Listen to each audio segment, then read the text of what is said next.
Hey guys, WellStarbursts here, and welcome back to my VoxelSniper tutorial series. This episode we're going to cover the topic of terraforming. Terraforming is the act of manipulating the topography to your liking by making various terrain features such as mountains, valleys, oceans, hills, and rivers. For most of the terraforming that we do with the VoxelSniper, we're going to use erosion brushes. These brushes are made to soften hard and inorganic shapes and surfaces. We will get to those in a minute though, because the first thing that you want to do when creating your terrain, a mountain in this case, is have something to actually soften with an erosion brush. To do this, just place a lot of stone blocks or balls with the basic brushes that we already learned about in the general shape of your terrain feature. Here I'm making a mountain, so I'm making my basic shape very large. It's better to start out the basic shape using voxels, but if there are any hard corners or large flat surfaces, fill them with a ball. Also be sure that no side of the mountain is relatively flat. When you begin to erode a mountain that is flat, you will create a lot of unnatural looking lines in the terrain. To solve this, make sure that you have large and uneven facades before you start the erosion process. This will result in a more natural looking product. You're also going to want to keep the surrounding terrain in mind while you're terraforming. Be sure to blend your terrain feature into the existing ones. If you're making a mountain in a field, make sure the slope of the mountain starts gradually and increases the farther you go up.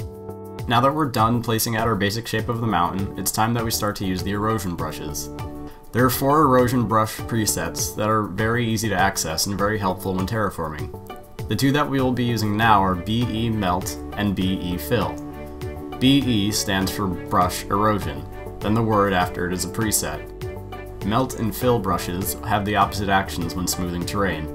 Both of them create rough edges when softening the terrain, but they make the basic shape that we first laid out more natural looking.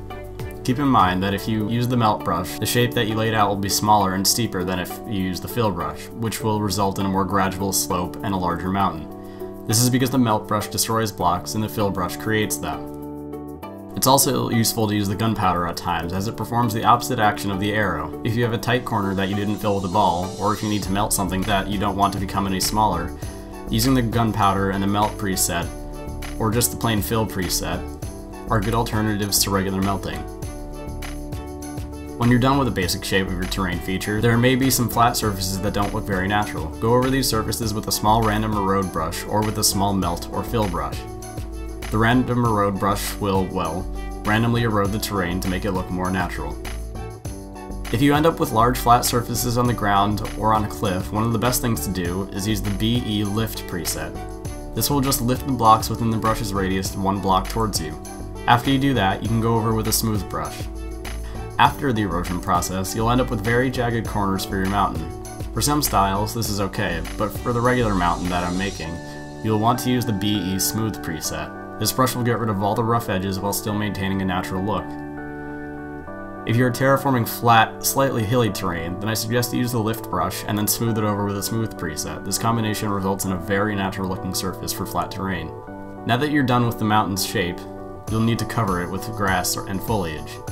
Covering surfaces of land with different materials is made easy with the overlay brush. This brush will paint the surface of the terrain to whatever block you have selected. In this case, I'm using grass. To activate the overlay brush, type /B over.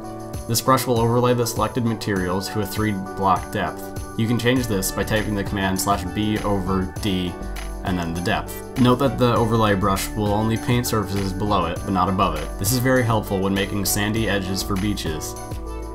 Adding trees to your terrain is also very easy. Just type /BT and then the tree type to activate the tree brush.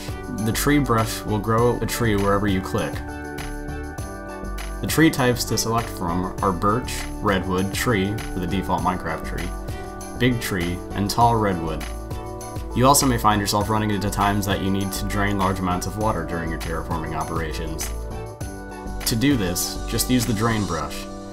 You can use the drain brush by typing /B drain.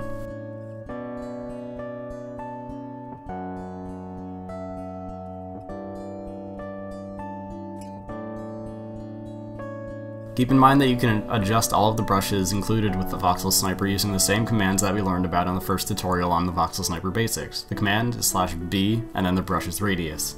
Also, be on the lookout for my applied sniping tutorials. I'll be terraforming different terrain features and bringing you through the steps that I take to do so. Thanks for watching. Like, comment, and subscribe.